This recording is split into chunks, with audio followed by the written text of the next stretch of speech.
অত্যন্ত চমৎকার করে গুরুত্বপূর্ণ আলোচনা করলেন নবুয়তের ভূমিকা থেকে।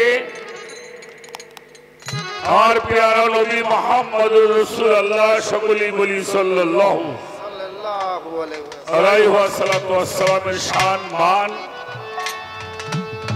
আলোচনা করেছেন। আমি ধন্যবাদ দিয়ে ছোট করব না। প্রশ্ন করেছিলাম, তার সমাধান বললেন। এবার নতুন করে আমার কাছে প্রশ্ন আসছে। তার আগে একটা কথা বলি,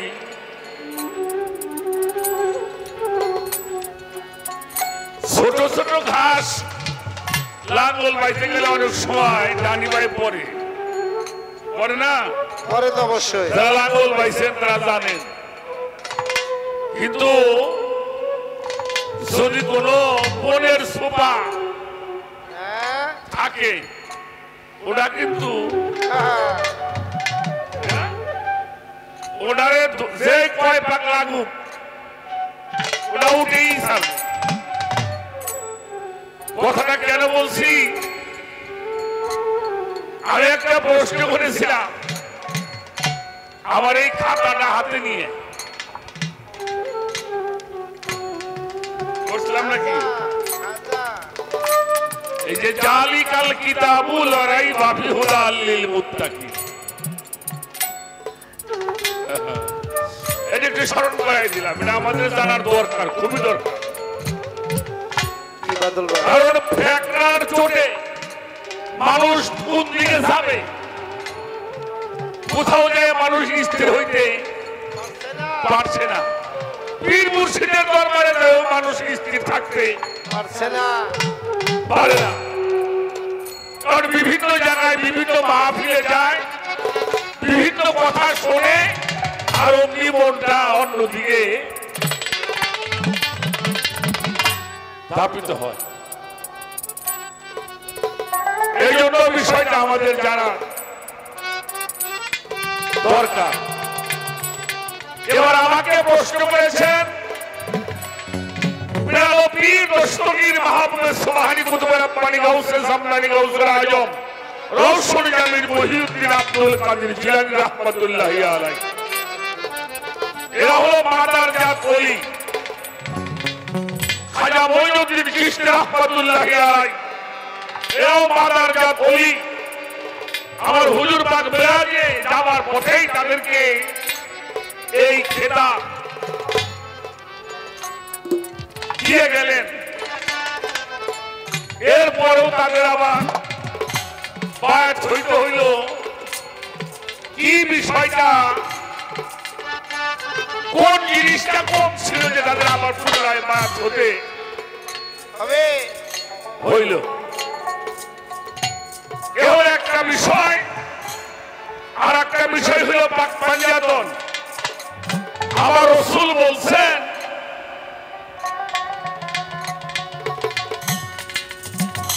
আমি তোমাদের জন্য দুইটা বস্তু রাখলাম, একটা হলো কিতাব আল্লাহ, আর একটা হলো আমার আহলে বায়াত। আমরা ওই পর্যন্ত বিভক্ত হব না যেই পর্যন্ত আমরা হাউজে কাউসারে প্রবেশ করতে না পারি। কথাটা খেয়াল করতে হবে আমাদেরকে। আমরা ওই পর্যন্ত বিভক্ত হব না যেই পর্যন্ত আমরা হাউজে কাউসারের মধ্যে প্রবেশ করতে না পারি। এখন হাউজে কাউসারের মালিক, তাহলে কথা বলার উদ্দেশ্য কি? এখানে একটা বিষয় বুঝতে হবে। আমরা সেই পর্যন্ত তাহলে এখানে রাসূল বুঝাইলেন, আমরা যেই পর্যন্ত হাউজে কাউসারে প্রবেশ করতে না পারি সে পর্যন্ত আমরা কেউ বিভক্ত হব না। তাহলে আমাদেরকে সে হাউজে কাউসারে প্রবেশ করতে হবে। এটা হলো মূল কথা। আর এই পাক পাঞ্জাব আমার দেহের মধ্যে তো আছে, এই বিষয়টাও আমাদের জানার দরকার। আগে যারা নবীরা গেলেন তারা তো পীর মুরিদি করে নাই। এ কথাটা আমি কোন ভাবে বলবো? নবীদের যুগে নবীরা যে দায়িত্ব পালন করেছেন, বেলায়েতের যুগে পীর মুর্শিদ তারাও সেই দায়িত্ব পালন করছে। কি বলেন? নবীদের যুগেও নবীদের কাছে মানুষ আত্মসমর্পণ করেছেন, মুসলমান হয়েছেন, এখনো সেই দায়িত্ব বিলায়েতের পীর মুর্শিদরা এখনো সেই দায়িত্বই পালন করছেন। আল্লাহর বিধান কখনো পরিবর্তন হয় না। এই জন্য আমাদের জিক্কা শরীফের হযরত গওহর শাহ রাহমাতুল্লাহি আলাইহি একটি গান আছে, মুক্তি হইতে নিকালিল পূর্ণিমার চাঁদ, গুরু হলো সেই গন্ধেরই সুলতান। গুরুকে ইয়ালো করা, মেরাজেতে হাসিল হওয়া ঈসা মুসা যত নবী এরা গুরুতেই প্রমাণ। গুরু হলো কাবায়ে জলিল, হজেতে হইব দাখিল, তব করিব তারে জানিয়ার সন্ধান, গুরু হলো সেই গঞ্জেরই সুলতান। গুরু হইল নূর তাজিল্লাহ বাকাবিল্লার ওলি আল্লাহ, হযরত গওহর করে ওসিলা মিটিল আরমান, গুরু হলো সেই গঞ্জেরই অতএব নবীরা নবীদের যুগে মানুষকে হেদায়েতের বাণী শিক্ষা দিয়েছেন, তারা গুরু ছিল। একটি গান আগে করবো, একটা গান করি, তারপরে আমি দু একটা কথা, বেশি কথা বলবো না, জানিও না। মেরাজ সম্বন্ধে অনেকগুলি কথা বলেছেন। মেরাজে আল্লাহ নবীজিকে নিলেন, জমিনকে সান্ত্বনা দিয়েছেন, আসমানকে সান্ত্বনা দেওয়ার জন্য আল্লাহ নবীকে মেরাজে নিয়েছেন। বাহ, ভালো কথা। এখানে আরো কিছু কথা আছে, সেগুলো আজকে জানার জন্য চেষ্টা করবো। আগে একটি গান আমি রেখেই তারপরে কথাগুলি কি বলবো।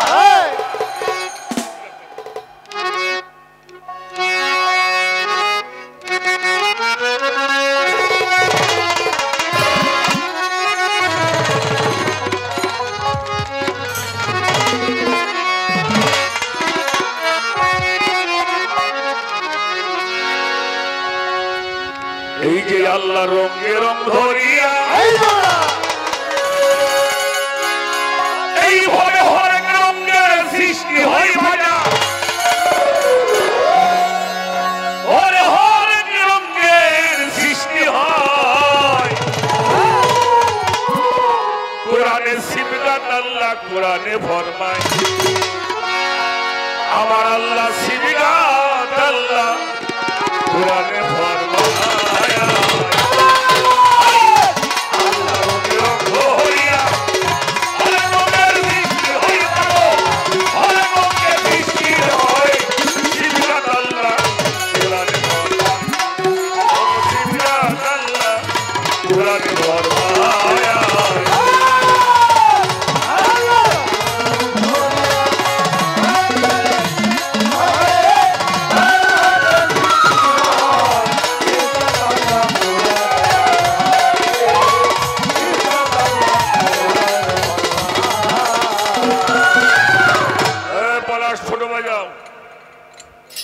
গানের ধরনটা বুঝতে হবে। আল্লাহ রঙে রং ধরিয়া হরেক রঙের সৃষ্টি হয়, সিবগাত আল্লাহ কোরআনে ফরমায়।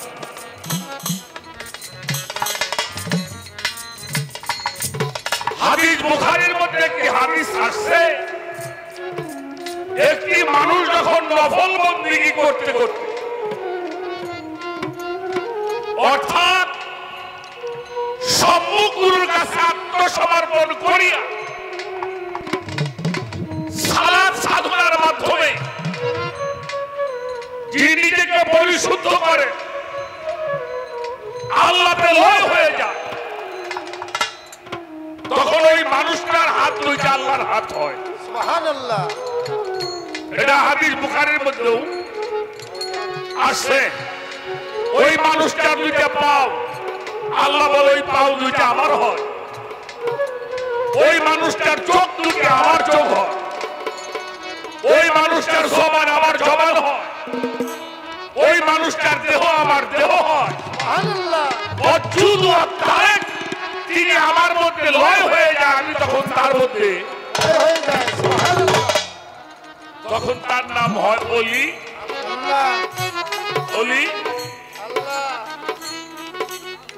উল্লাহ লুল্লাহ আল্লাহ, অলি আল্লাহ।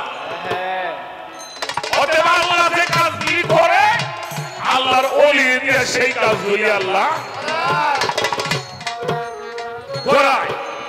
ওই মানুষটার হাত আল্লাহর হাত, ওই মানুষটার পাও আল্লাহর পাও, ওই মানুষটার চোখ আল্লাহর চোখ, ওই মানুষটার জবান আল্লাহর। আল্লাহর জীবন ভরে খুলতে আল্লাহরে পাওয়া যাবে না। কেউ পায়ও নাই আর কেউ পাবেও না। কেন পাবে না? আল্লাহকে কেউ প্রশ্ন করছে, আল্লাহ তুমি কি? আল্লাহ উত্তর দিয়েছেন, আল্লাহু নূরুস সামাওয়াতি ওয়াল আরদ, আসমান জমিনের নূর হলো আমি আল্লাহ। সুবহানাল্লাহ। বাবা নূর মানে কি? আলো। নূর মানে আলো কি ধরা যাবে? হ্যাঁ, আলো কখনো ধরা যাবে না। কি ধরা যাবে? যেটার মধ্যে আলো জ্বলে ওটা ধরা যাবে। এই জন্য আল্লাহ বলেছেন, হে রাসূল ইন্নাল্লাযীনা ইউবাইউনাকা ইউবাইউনাল্লাহি ইন্নামা ইয়াদুল্লাহি ফাওকা আইদিহিম। হে রাসূল, যারা আপনার হাতের মধ্যে হাত দিয়ে বায়াত গ্রহণ করলো, শপথ গ্রহণ করলো, আনুগত্য স্বীকার করলো, যাদের হাতের উপরে আপনার হাত, তাদেরকে বলে দেন ওটা আপনার হাত না, ওটা আমি আল্লাহর হাত।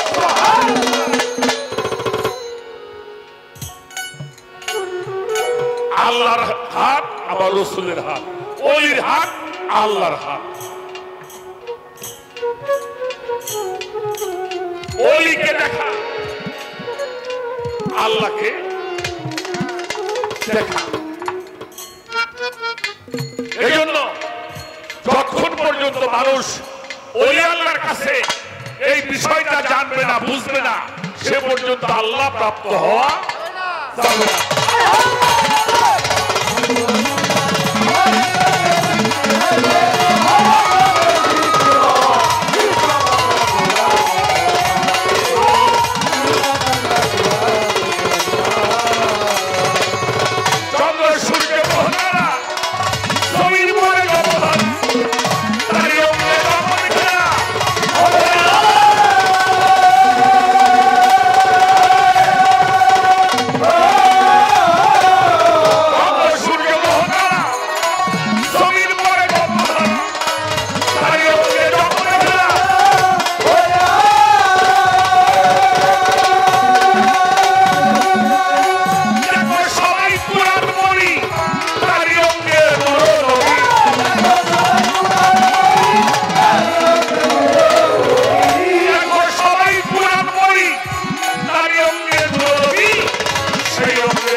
সূর্য গ্রহ তারা এই জমিনের উপরে যত ধরা, তারই রঙে জগৎ ঘেরা।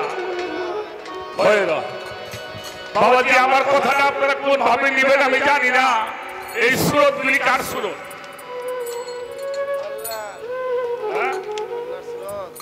এই সুরত গুলি কার? আল্লাহর সুরত। তাহলে আল্লাহ খুঁজতে বহুদূর যাওয়া। সুরত আর সেরাত যা ঠিক আছে তারে দেখলে আর কোনো কিছু দেখার বাদ থাকে না।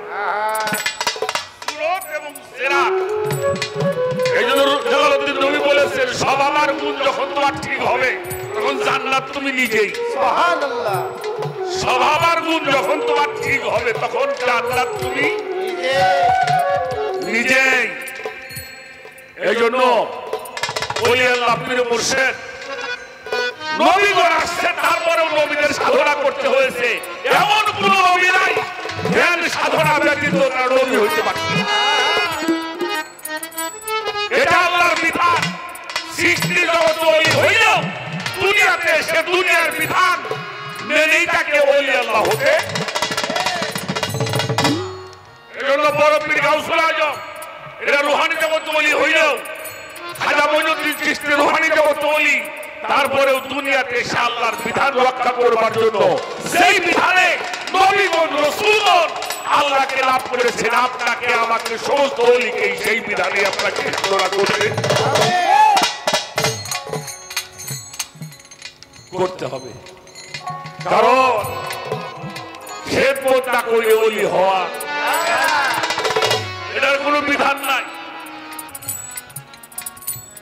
আত্মসমর্পণ করতে হবে, আল্লাহর বিধান মানতে হবে।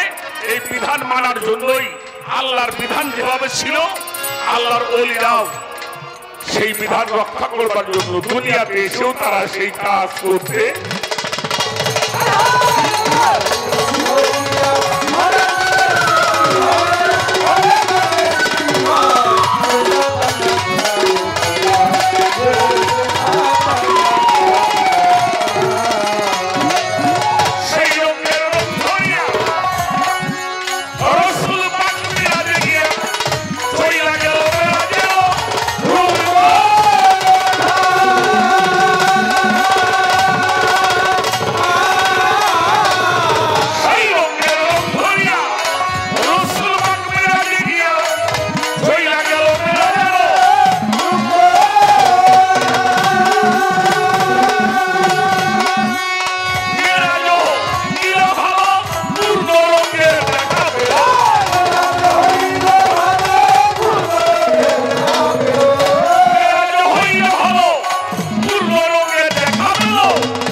হুজুর পাক মেরাজে গিয়া চলে গেল। মেরাজের রূপ কোথায়?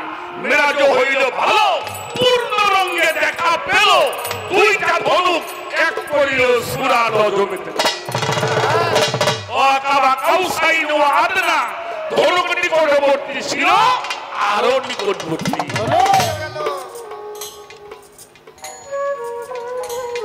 বাবাজি, অনেক কিছু বিষয় গোপন রয়ে গেছে।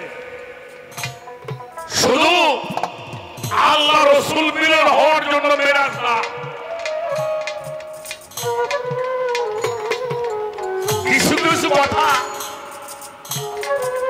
মানুষ পত্রের মধ্যে জানায় কিনা জানায় না। কিছু কথা মানুষের কাছে খবর পাঠায়, আবার কিছু কথা আছে নিজে বলতে হয়, আছে না। মেরাজে রাসূল পাককে দিয়েছেন তিনটি কারণে, তিনটা ওহী আল্লাহ নিজে আমার নবীর কাছে বলেছেন মাওলা আলী সম্বন্ধে।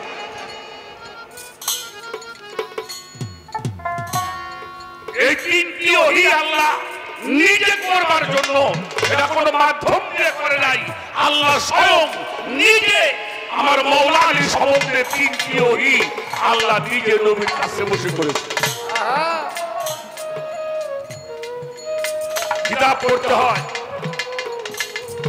মাওলা আলী কি এই বিষয়ে। আল্লাহ তাআলা মিরাজে গিয়ে, আল্লাহ নবী মিরাজে গেলেন, আল্লাহর সঙ্গে নবীর সাথে কথা হইছে, কিন্তু কথাটা বলছে মাওলা আলীর স্টাইলে। মাওলা আলীর স্টাইলে কথা আল্লাহ স্বয়ং নিজে নবীজির সঙ্গে বলেছেন, আওহা ইলাইয়া, আমরা মিলেমিশে গিয়েছি, পাশাপাশি একে আরেকজনকে অতপ্রত ভাবে মিশে গিয়েছি। তারপরে কথা হচ্ছে, এবার আল্লাহ নবী জিজ্ঞেস করে, আল্লাহ আমি কার সাথে কথা বলি? তোমার সাথে বলি না মাওলা আলীর সাথে বলি? মাওলা আলীর ভঙ্গিমা স্টাইলে আল্লাহ রসুলের সঙ্গে আল্লাহ কথা। আর সেই মাওলা আলীর সম্বন্ধে তিনটা ওহী আল্লাহ নিজে আমার নবীর কাছে করেছিলেন, যার জন্য মেরাজ। কিন্তু আমরা এই বিষয়টা কেন বলি না? আমরা এগুলি বললে আমাদেরকে শিয়া বলা, মাওলা আলী সম্মান বললে আপনি শিয়া হয়ে যান।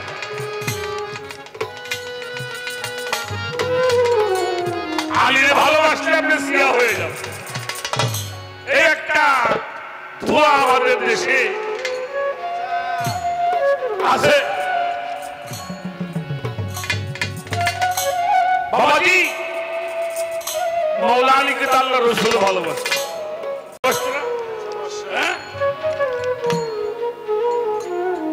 খাইবার দুর্গ যখন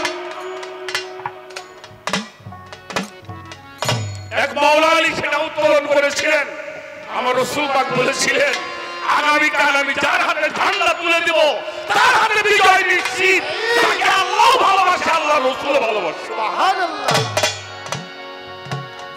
সেও আল্লাহকে ভালোবাসে, আল্লাহ রসুলকে ভালোবাসে। সেই ঝান্ডা দিয়েছিল মৌলা আলীর হাতে সেদিন খাইবারের বিজয় হয়েছিল। তাহলে মৌলা আলীকে ভালোবাসতে যদি সিয়া হইতে হয় তো প্রথম সিয়া তো আল্লাহই হয়। 2 নম্বরে আমার রসুল হয়। আর কোরআন শরীফ আল্লাহ তাআলা সূরা সূরা 23 নম্বর আয়াত কুল্লা আসআলুকুম আলাইহা আজরান ইল্লাল মাওয়াদাতা ফিল কুরবা, তোমাদের কাছে আমি কিছুই চাই না আমার আহলে বায়তের মহব্বত ছাড়া। সুবহানাল্লাহ। পবিত্র কোরআন সাক্ষী দিয়েছেন। আর এদের ভালোবাসতে আপনি সিয়া বলবেন, বলেন। এই মৌলা আলীর বিষয় বুঝাবার জন্য, জানাবার জন্য এই মিরাজ, এটা আমরা বলি না, বললে আহলে বায়তের সম্মান বড় হয়ে যাবে। কি বলবো বাবাজি, নামের সাথে মুক্তি,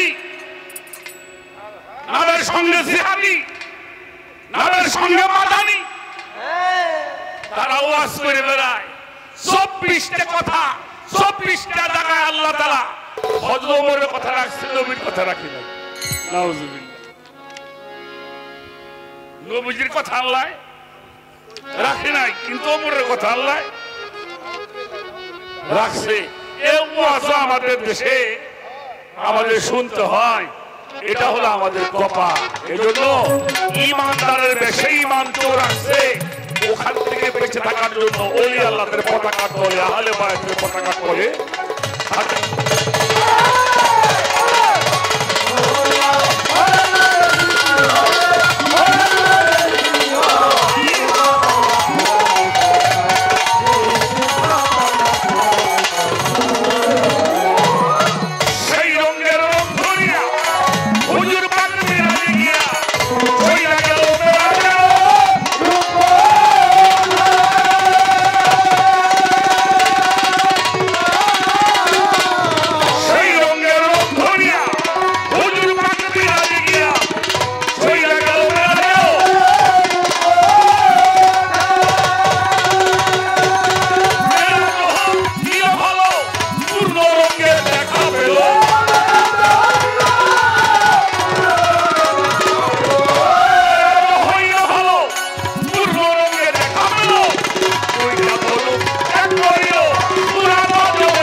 সেই রঙেরই প্রেমিক হবে আউলিয়া আম্বিয়া সব, তারাই সেরূপ দেখতে পারবে, অন্যে অন্যে নয়।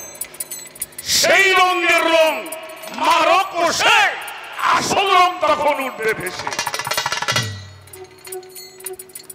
সাধক আজাহার কয় হেসে হেসে, আসল রংটা হলো সেই জায়গা। যদি আল্লাহর দেখা পাইতে চাও, আল্লাহর ওলির কাছে বইসে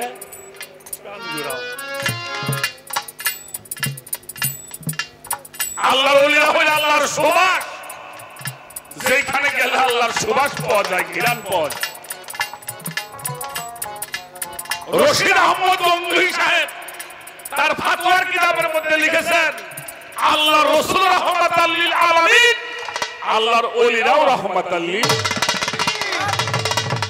আমার রাসূল পাকের কাছে গেলেও রহমত পাওয়া যায়, আল্লাহর ওলিদের কাছে গেলেও রহমত পাওয়া যায়। একটা কথা বলি, একটা মানুষ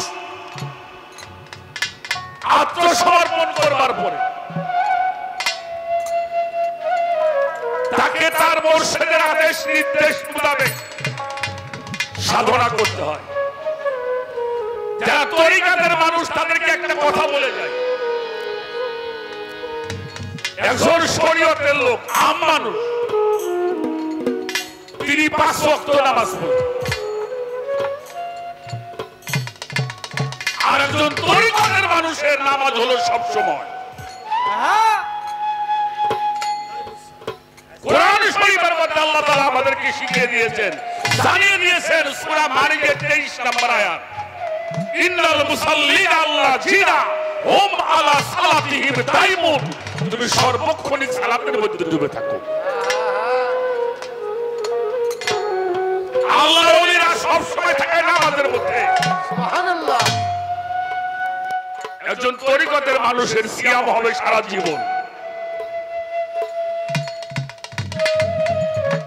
এই সালাতের বাংলা হলো স্মরণ সংযোগে থাকা, স্মরণ সংযোগ স্থাপন করা, যা প্রত্যেক যুগে প্রত্যেক নবীরা করেছে।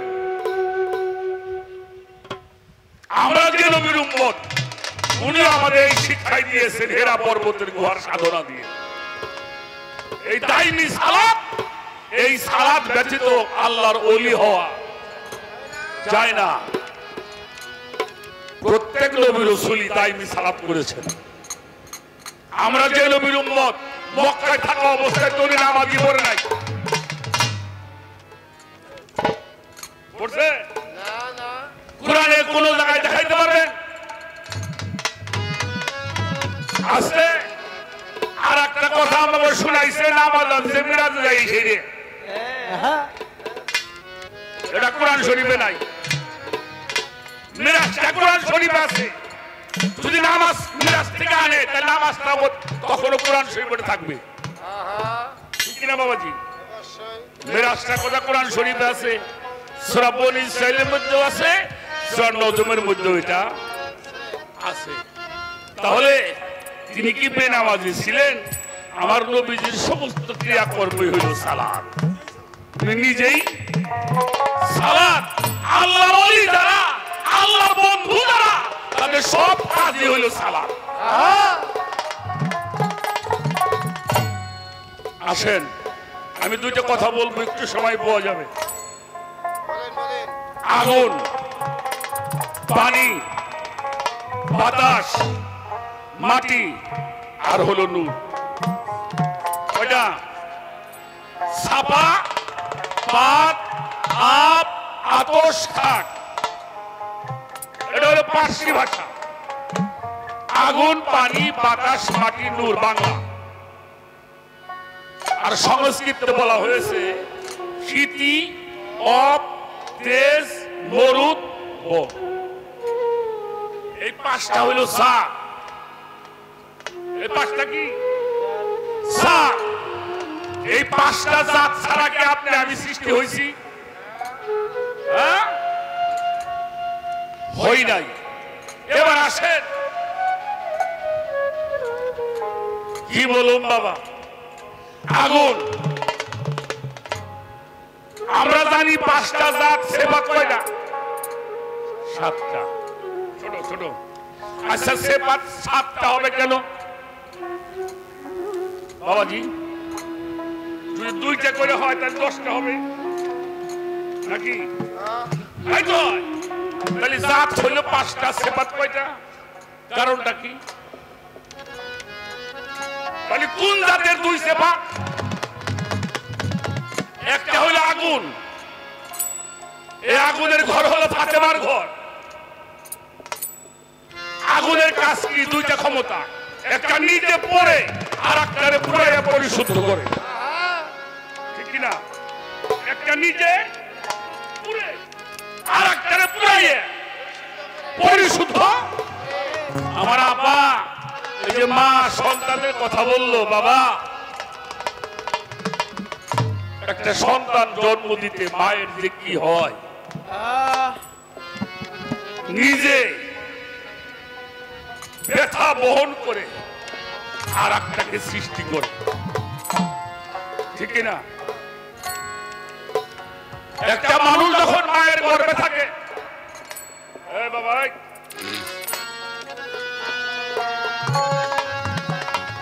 ছেলে,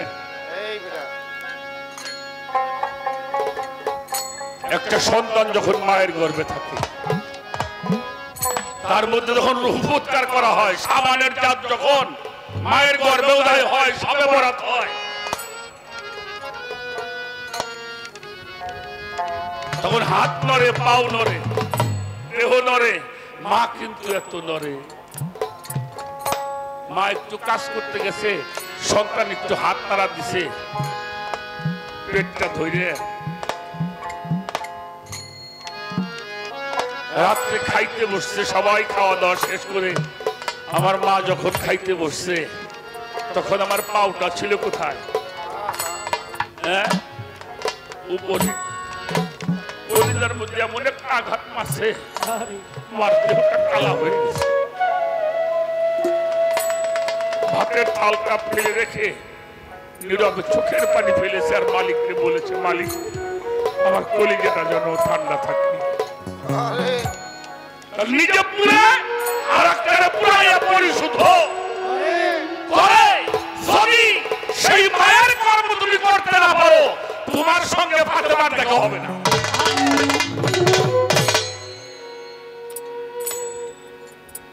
জান্নাত তো নবীর পাঠ করে থাকবে, নবীজির পাঠ করে থাকবে না জান্নাত, পীরের পাঠ করে থাকবে না। যিনি মুর্শিদ তিনি রাসূল, ইহাতে নাই কোনো ভুল, খোদাও সে হয়।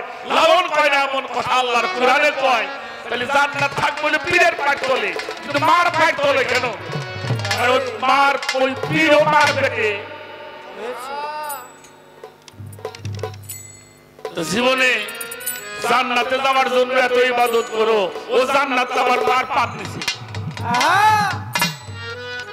ওই জায়গায় যারা সুরা দাও নাই, তুমি মনে করো না তুমি জান্নাতে যাবা। জান্নাতে যাইতে হইলে যার পাঠ চলে জান্নাত, ওই পাওটা আগে বেশি চুম্বন করতে হবে। আগুনে হলো 2টা গুণ, এজন্য আগুন কন্ট্রোল করতে হয়। আগুন কি করতে হয়? আগুনের স্বভাব, আল্লাহর যে 5টা জাত, এর মধ্যে কোনো প্রতিবন্ধকতা নাই। আগুন হিন্দু বাড়িও জ্বলে, মুসলমানের বাড়িও জ্বলে, জ্বলে না? খ্রিস্টান বাড়িও, যারা আল্লাহ মানে না তাকে বাড়ি আগুন জ্বলে, তাদেরও আগুনে রান্না করে। আল্লাহর জাতের মধ্যে কোনো প্রতিবন্ধকতা, এই আগুনের আগুন যার কন্ট্রোল হয়েছে, তার আগুনে পুরাইতে পারবে না।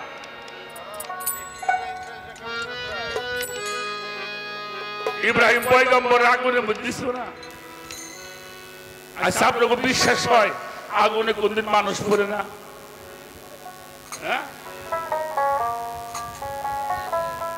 না, আগুনে সবকিছু পড়ে, আগুনে কোনদিন আগুন পড়ে না।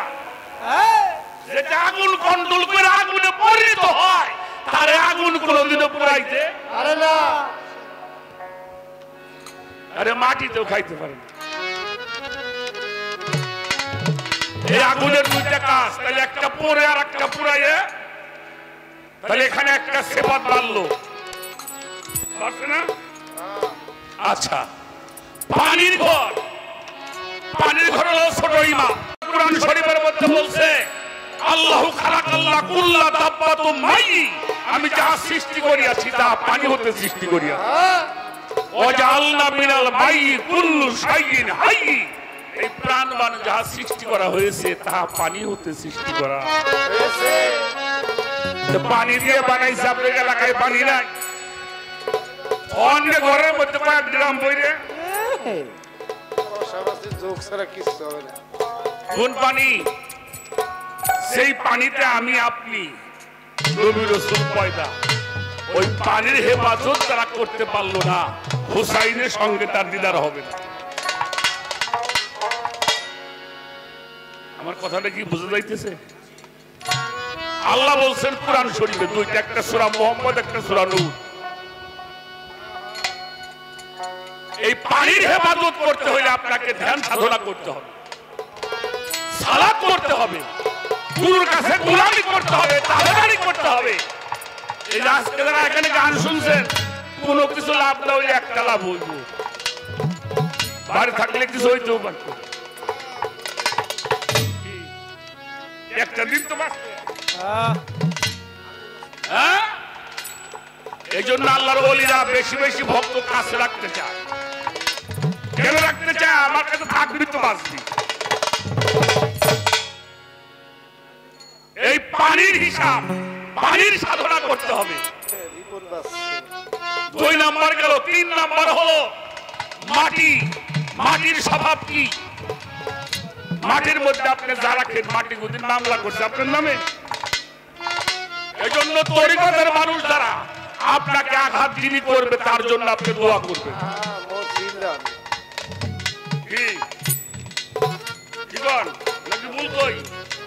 আল মুরিদু কাল মাইয়াতি সার, একজন মুরিদ হইলে তেমন একজন মরা মানুষ। যেমন একটা মরা মানুষ যত শীতের মধ্যে মারা যাক, যত ঠান্ডা পাইতে গোসল করাক, মানুষটা কি মরে? একজন তরিকতের মানুষ যারা বায়াত হয়ে মারা গেলেন, তাদেরকে মানুষ আঘাত করবে, আপনি কাউকে আঘাত করতে পারবেন?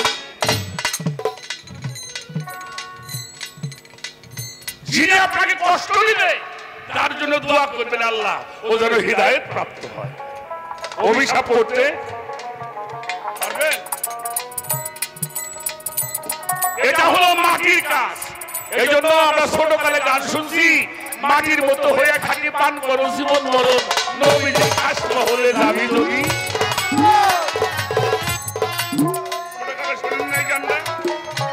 মাটি থাকে মাটির ভরে, কুড়ালে কাটিয়া তারে, কত যতন করে তারে করিতেছে নিরক্ষণ, পানি দিয়ে সারে তারে, আষাঢ়ের পর আষাঢ় মারে, তবু মাটি হয় না খাটি, পাড়াইয়া করে।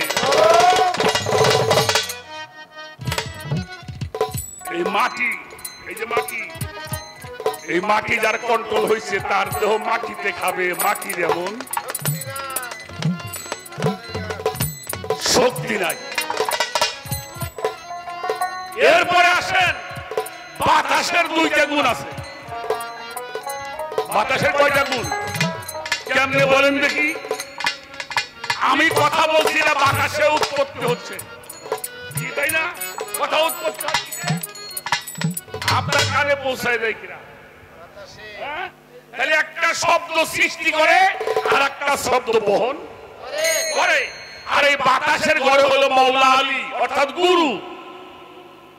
আমি বাতাসের মাধ্যমে তোমাদেরকে সুসংবাদ দান করিয়া থাকি। আর রাসূল বলেছেন, আর মাদিনাতুল আলী ইলমে বাবুহা, আলী হইলাম জ্ঞানের শহর, আমার আলী হইল ওই শহরের দরজা।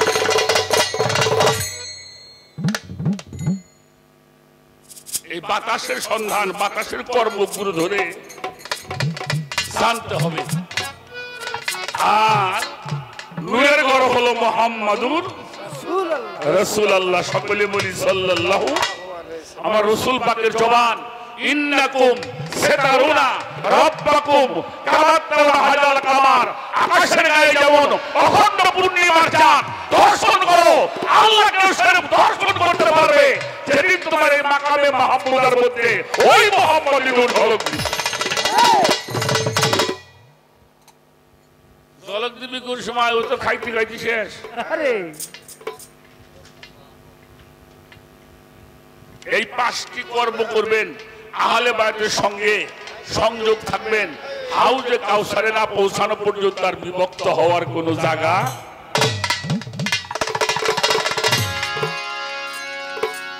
এইটা হইল আল্লাহর রং। এই 5টা রং যার একত্রিত হইছে সে আল্লাহর রঙে রঞ্জিত, আল্লাহর গুণে গুণান্বিত, আল্লাহর সেবাতে মুত্তাসির, আল্লাহর নূর তাজাল্লিতে মুতাজাল্লি। তিনি হইল ওলি, ওলি আল্লাহ, আল্লাহ, আল্লাহ ওলি, ওলি আল্লাহ। আল্লাহ। এরপরেও যদি কেউ না দেখে তা আমরা কি বয় গলায় ফাঁস দেব?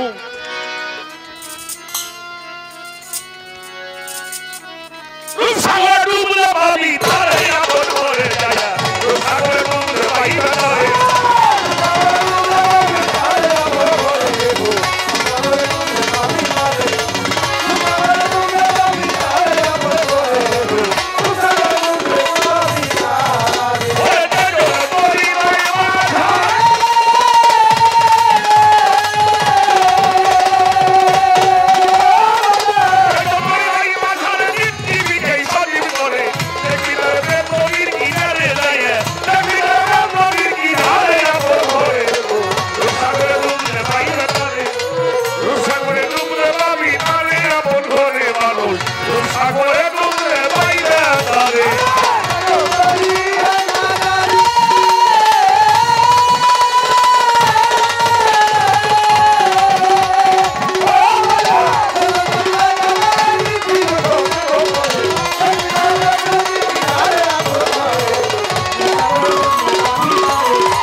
চুপচার বন্ধ করা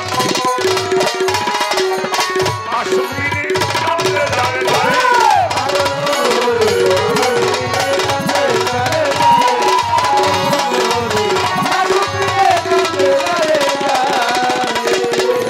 সেজন হইল ভাবে মরা চর্ম চুপচার বন্ধ করা মুর্শিদ বিনে কাঁদতে দাঁড়ে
আমরা যে কোরআন শরীফটা পড়ি এটা রাসূল পাকের সময় কিন্তু পুস্তক আকারে হয় না আবু বকর সিদ্দিকের সময় হয় না হযরত ওমরের সময় হয় না তার সময় ওসমান গনির সময় এটা পুস্তক আকারে উনি এক জায়গায় করেছেন খেয়াল করবেন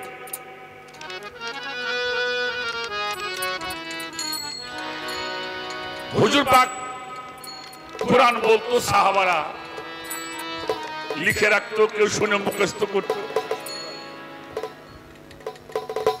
এই পৃথিবীর জমিনে যেই কোরআনটা আমরা পড়ি সর্বপ্রথম যিনি মুখস্থ করেছিলেন যিনি সর্বপ্রথম হাফেজ কে জানেন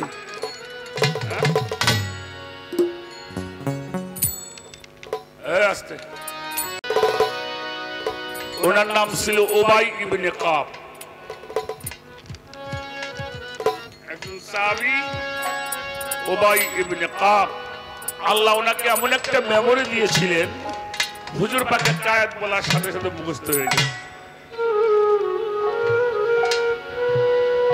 ওমর যখন খলিফা হলেন এই তারাবির নামাজ যখন চালু হয় এই তারাবির নামাজের প্রথম ইমামতি করেছেন উবাই ইবনে কাব মদিনায় যাওয়ার পরে এই যে ওয়াক্তীয় নামাজ কিছুটা চালু হলো এটা মদিনায় যাওয়ার পরে তো মসজিদ নববী যেটা এটা আগে ছিল দরবার শরীফ আগে ছিল খানকা শরীফ পরে হয়েছে এখন আগে খানকা তৈরি হয় পরে মসজিদ হয় আল্লাহ ওলিরা যেখানে বসে ওখানে খানকা শরীফ হয় পরে ওখানে মসজিদ হয় মানুষ যখন এক জায়গায় বেশি হয়ে গেছে এবার ইবাদত শিখানোর জন্য বলার জন্য করার জন্য একটা মসজিদ তৈরি করা আগে শাহজালাল বাবা আসছে পরে মসজিদ হয়েছে আগে শাহ আলী বাবা আসছে পরে মসজিদ হয়েছে কদম আলী মস্তান আগে আসছে পরে মসজিদ তার জায়গায় কথাটা খুব খেয়াল করে শুনবেন তো মসজিদ নবমীতে উবাই ইবনে কাব উনি সালাতে দাঁড়িয়েছেন এই ছেলে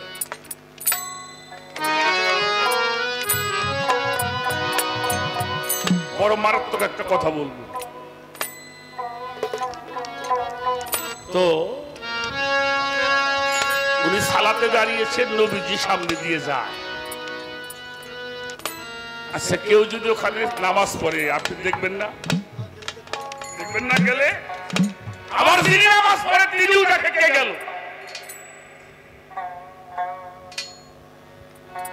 ওবাই নামাজে দাঁড়িয়েছেন, সালাতে দাঁড়িয়েছেন, নবীজিটা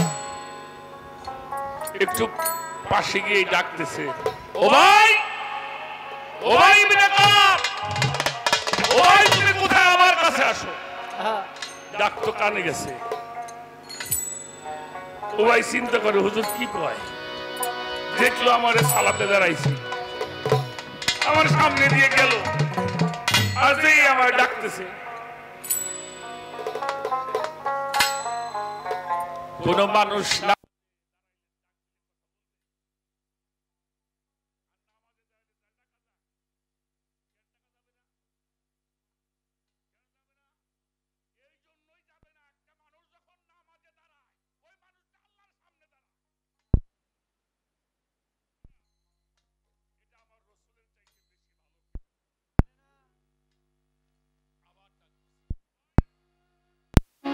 ওবাই তো সালাতে, আমি তো এখন ডাকি নাই, আর আগে ডাকছিলাম, তুমি কইছিলা। ওবাই বলল, হুজুর দেখেন না আমি সালাত করতেছিলাম।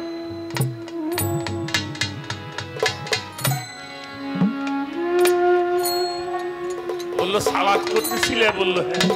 আমার ডাক তুমি শোনো নাই? বলে শুনেছিলাম। আসলে না কেন? বলে সালাত করতেছিলাম।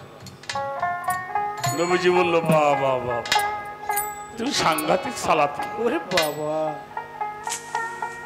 ও ভাই, তুমি যে সালাতটা করলে এটা তোমার শিখাইছে কে?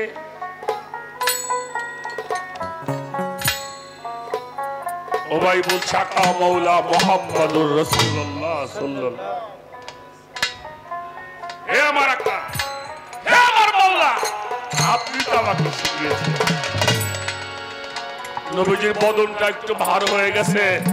ও ভাই, যে জিনিসটা আমি তোমার শিখাইলাম তার গুরুত্ব এত বেশি দিলে আমার গুরুত্ব কম দিলে কেন?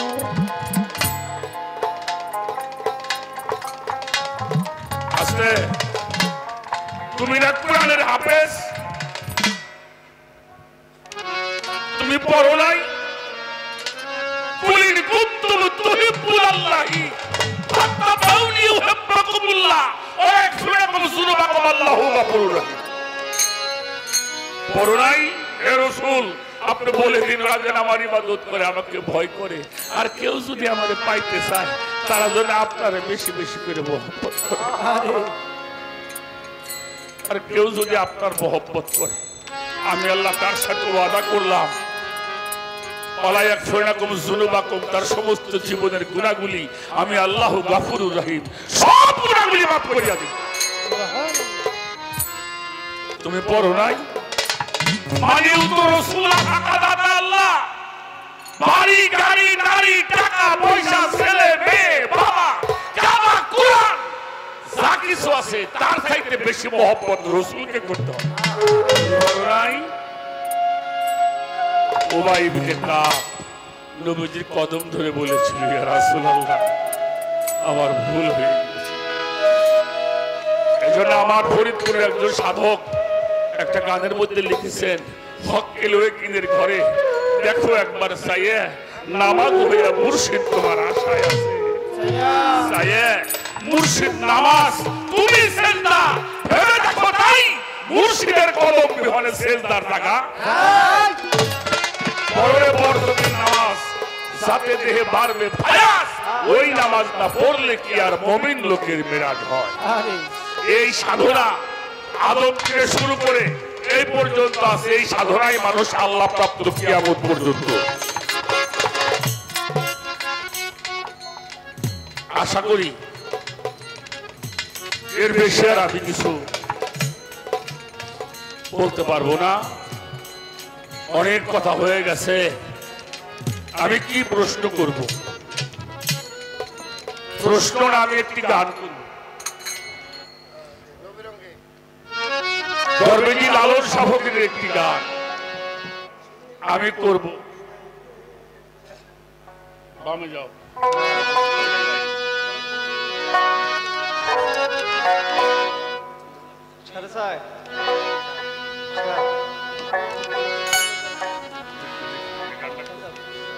আলোচনা করার ব্যবস্থা করে নেই।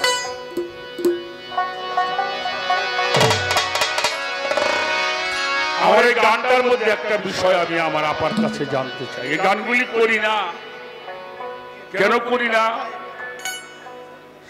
মহৎ বুঝে তার কাছে গান গাই। আপনারা যাই বলেন, প্রবীণ শিল্পী যদি আমরা বলি তাহলে আলো আপা, এটা কারো অস্বীকার করা কায়দা নাই। তো সেই জন্যে আমার সাইজের একটি গান, আমি এই গানটার মধ্যে যা আছে সেটা বুঝাইলে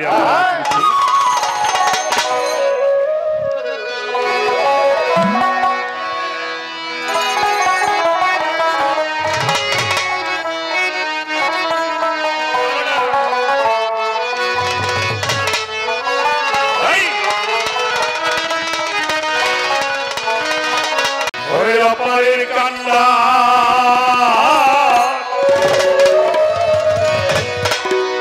নবীজি আমার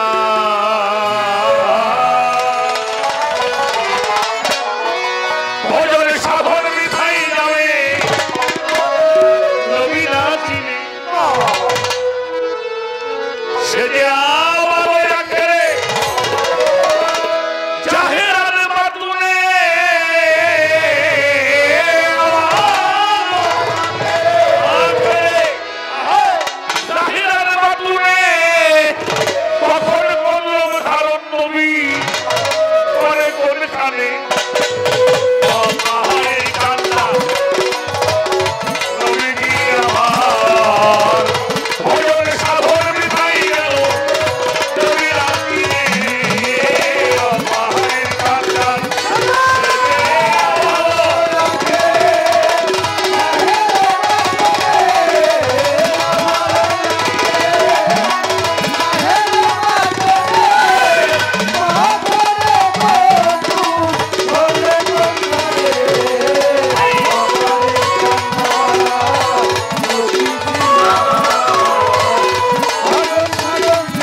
আমার আপার গানের মধ্যে হালিম সাহেবের গানের মধ্যে নূর আগে সৃষ্টি করেছেন, তার নূরে সারা মাকলুক।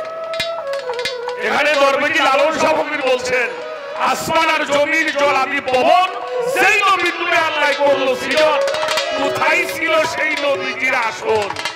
এই যে আমরা গান গাই, একটা মঞ্চ আছে না, পীরের একটা আসন আছে, আছে না?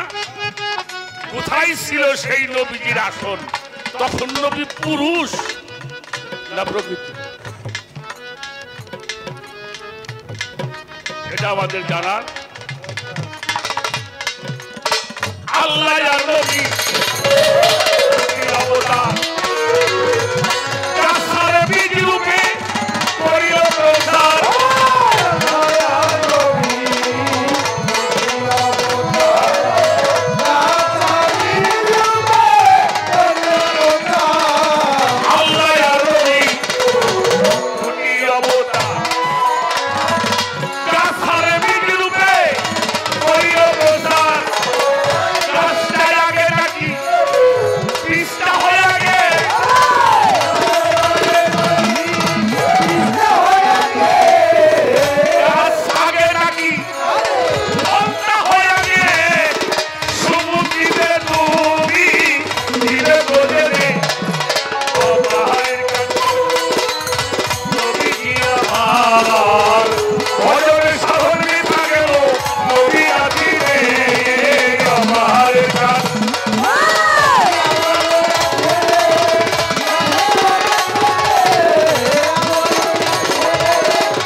আল্লাহ নবী দুটি অবতার, গাছ বীজ,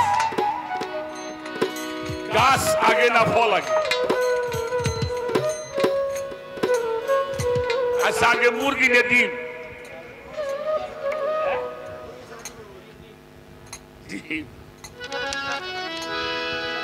ডিম ছাড়া মুরগি হবে কেন? তখন কয় আপনারা আপনার দয়াল করতেছেন, আমরা বারবার দয়াল করে দিবেন। আগে ডিম না আগে মুরগি, এটা পরে আপনার আমি রাখবো ভেজাল।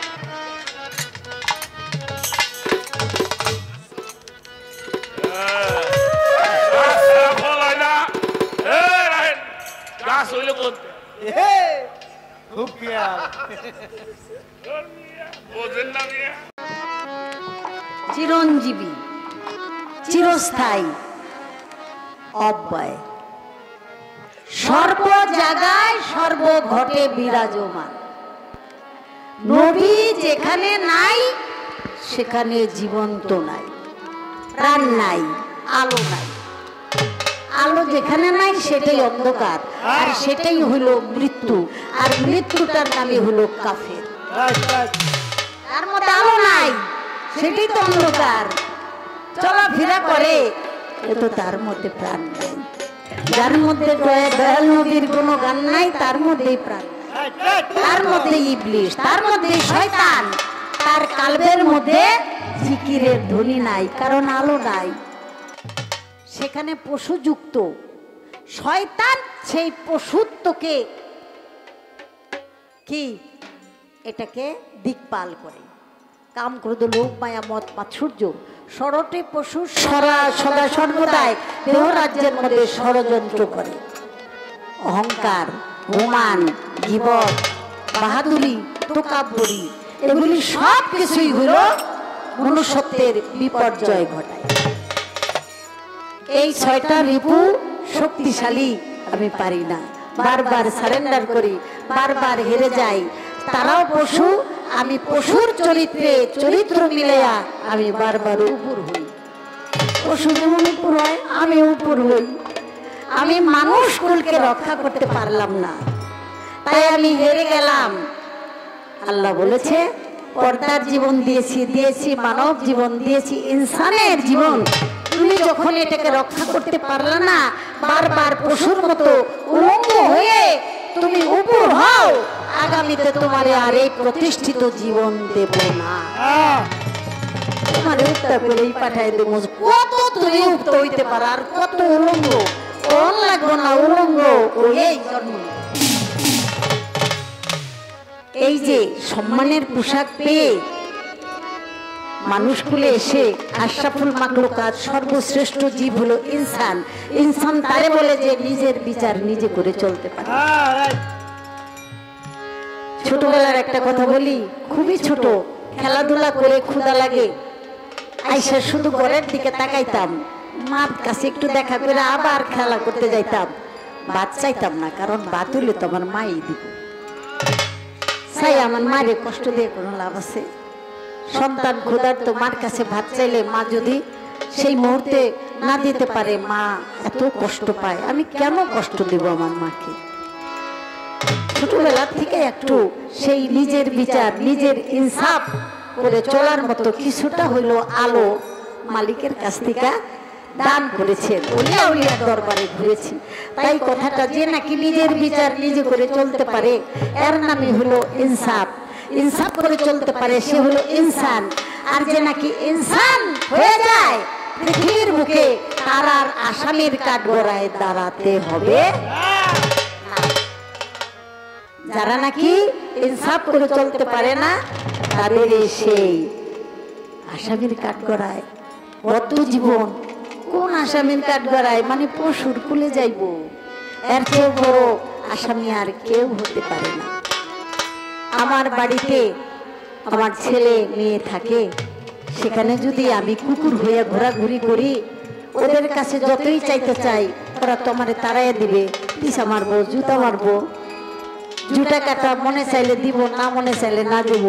আমি তো চিনি আমার ছেলে আমার মেয়ে, এই বাড়ি ঘর আমারই, কিন্তু ওরা তো চিনে না, কারণ আমি আসামি হয়ে গেছি, পোশাক চেঞ্জ হয়ে গেছে, এর লেগে চিনে না।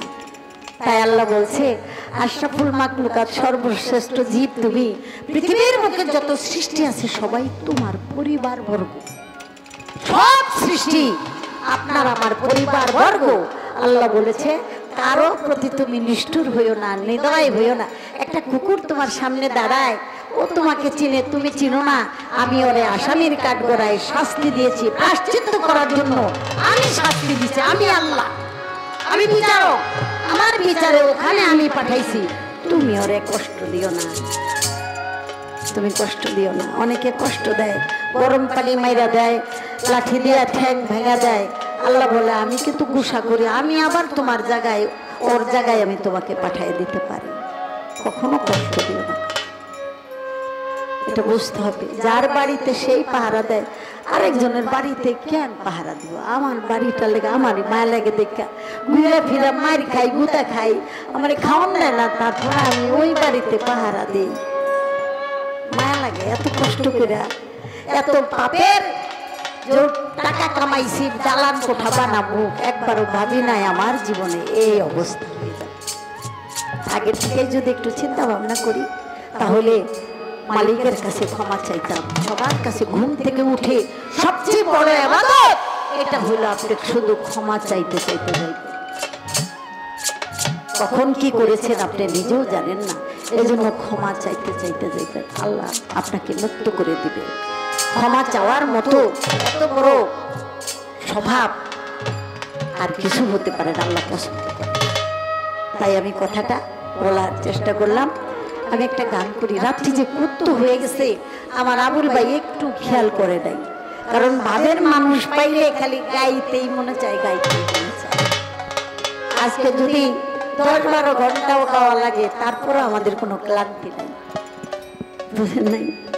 অনেক স্টেজে অনেক বয়তীরা টাকা পয়সা বকশিস পাইলে একটু উৎসাহ বাড়ে, গান গায় বেশি। যে বকশিস পায় না সে একটু কেমনে জানে একটু ছোট ছোট কমাইয়া কমাইয়া গায়। আমার আবুল ভাইয়ের মধ্যে সেই দুনিয়ার কোনো লোভ লালসা না। আমি একটা মানুষ অন্তর দিয়া ভালোবাসি, গানটা করি, এই কাজটা ভালো করেন নাই পাই। লাস্টে আপনি যে গানটা গাইলেন এটার জবাব দিতে গেলে আমার আবার এত বড় একটা গান গাওয়া লাগবে। যাই হোক আমি গানটা করে দিই, কারণ ফাঁকি দিলে নিজের আবার ফাঁকিতে পড়া লাগে।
নূরে বিকাশ ঘটায় নূরে নূরে বিকাশ ঘটায় ওরে মা ফাতেমা হযরত আলী নবী হাসান হুসেন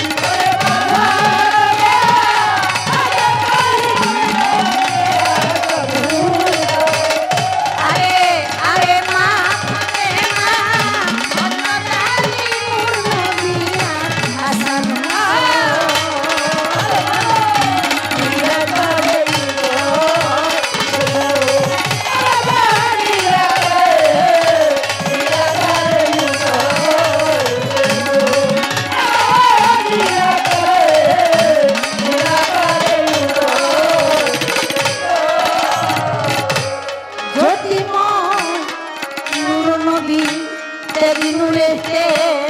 আলীর ছবি ওরে নূর জান্নাতে হাসান হুসেন ফাতেমা জলদি বরণ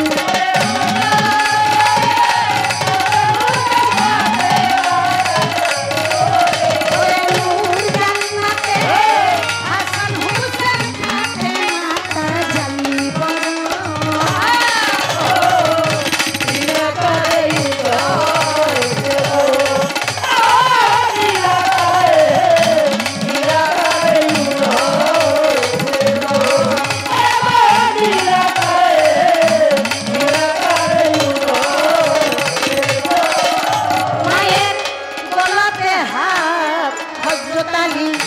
হাসান হুসেন কানের বাণী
আকার বিহীন ছিলেন গোপন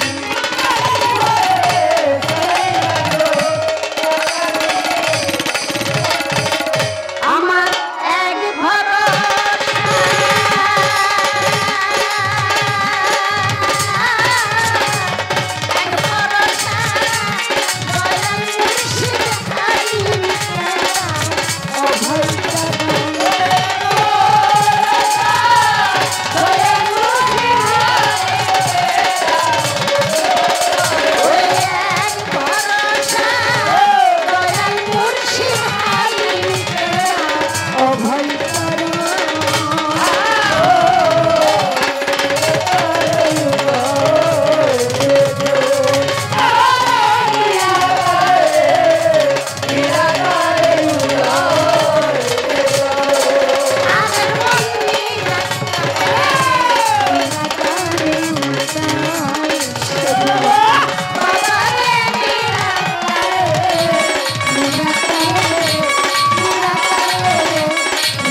পালাটা নূরকার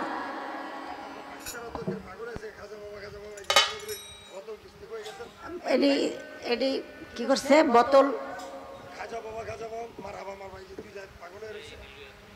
ছিড়াইলে অন্যদিকে ছিড়াই হারমোনিয়ামের গার্ড বন্ধ হয়ে যাবো গা কিন্তু ও ছিটতাছে আমি মনে করি এমনি পোলাপানের একটা খেলা ফুল ছিটতাছে এডি বলে ছিটাইব হারমোনিয়ামের ভিতরে জানি ঢুকে না একবারে 20,000 টাকা লাগবে এডি আবার বাইর করতে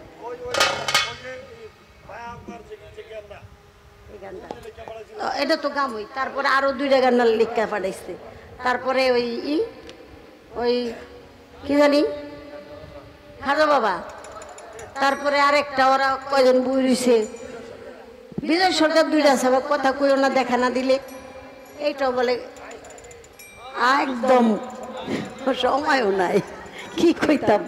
আর শেষমেশ তো বান্ডারের গান, দরবারি গান লাগবে। আমার ভাই যে কি ভাব পাইছে আজকে।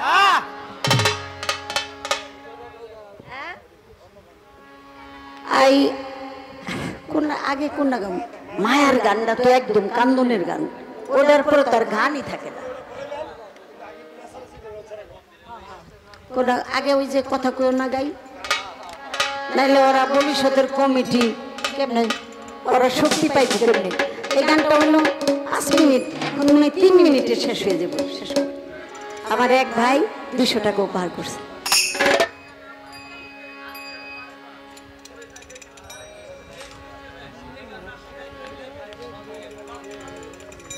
আচ্ছা আমি গাইতে থাকি।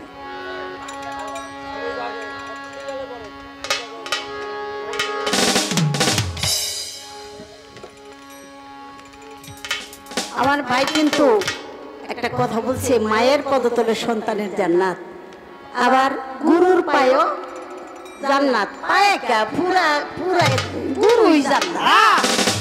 জান্নাতের নাম হলো শান্তি, নিশ্চিত শান্তি, যেখানে আত্মার নিরাপত্তা পাওয়া যায়, ওইটাই তো জান্নাত। ইসলাম মানে শান্তি, আর ইসলামে যে দীক্ষিত সেই তো মুসলমান। আমার আত্মা যদি নিরাপদ স্থানে চলে যায়, আমার মুখের হাসি কে দেখে? হাসি আর হাসি, আমার তো আর কোনো জ্বালা তাপ নাই।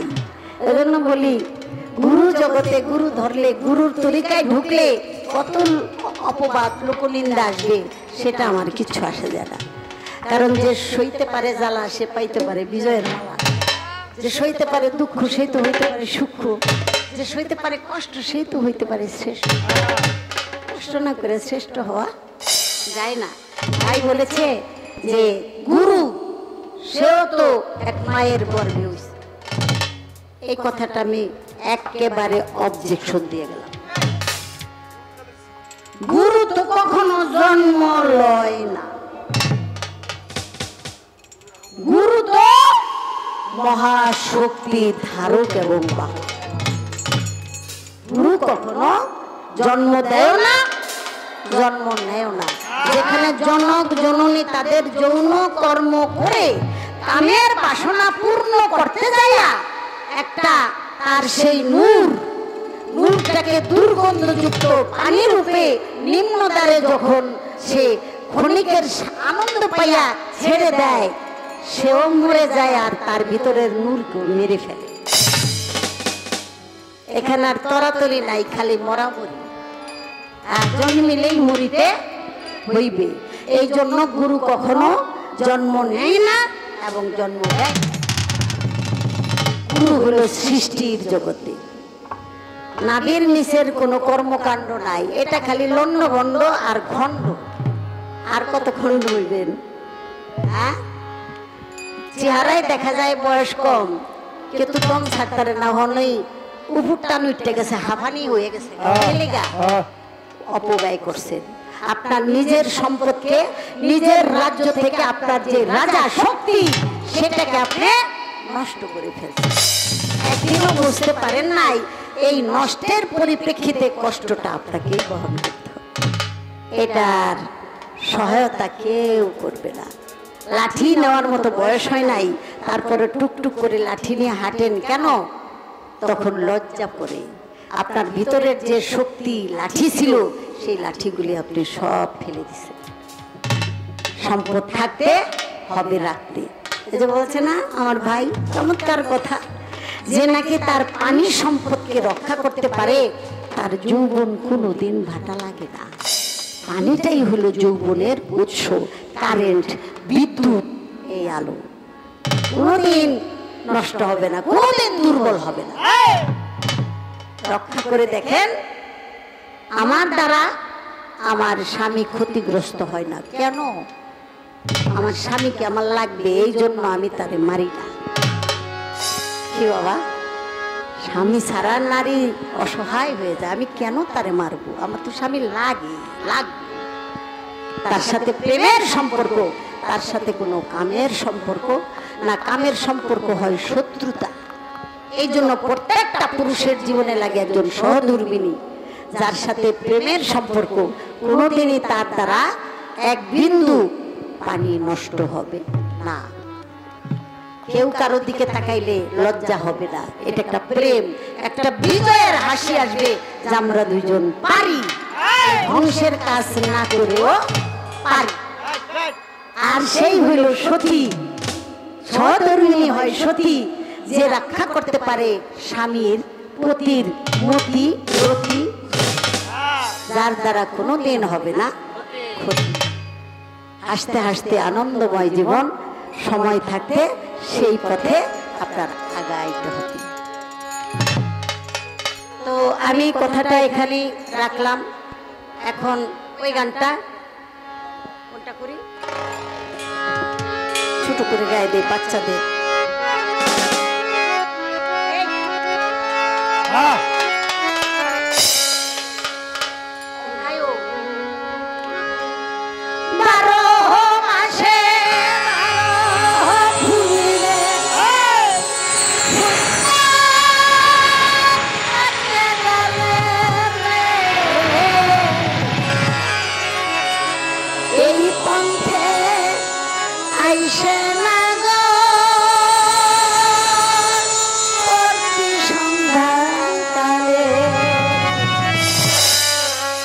দেখিতে সোনার নাগর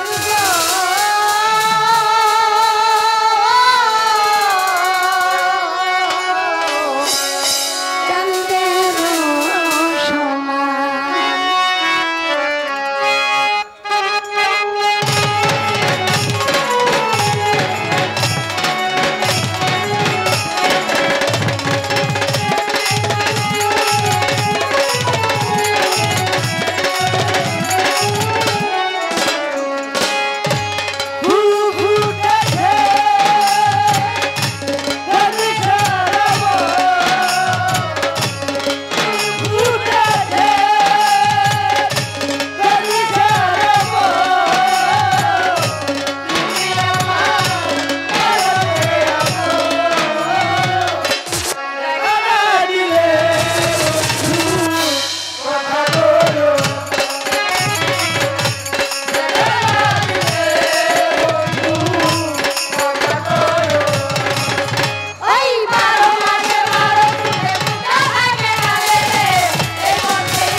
চমক স্টুডিওতে প্রায় 40 জন দল নিয়ে এই গানটা, ওরা তো অনেক খরচ করে সবার মন আনন্দ দেওয়ার জন্য ওইভাবেই প্রস্তুত করে।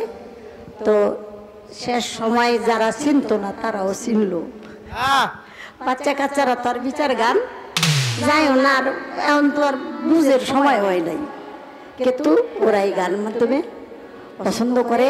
তা বোঝা যায় যে সুরের মধ্যে এবং কথার মধ্যে আলাদা একটা কোথায় জানি ভিতরের একটা কাজ করে। আর যতই বাচ্চা কাচ্চা হোক, ওরা কতবার আইসে গেছে না, আইয়া যাই একটু বাদ দিয়েছে না, সেই জন্য ওরা বুঝে। যাই হোক, ছোট বাচ্চাদের আবদারের জন্য গানটা করলাম। এখন আমাদের প্রয়াত মায়া রানী ওর লেখা গানটা 500 টাকা তো দিয়েই ফেলাইছে, আমিও তো আবার লয়েই ফেলাইছি, ঋণী না, সেজন্য গানটা করি এই প্রথম।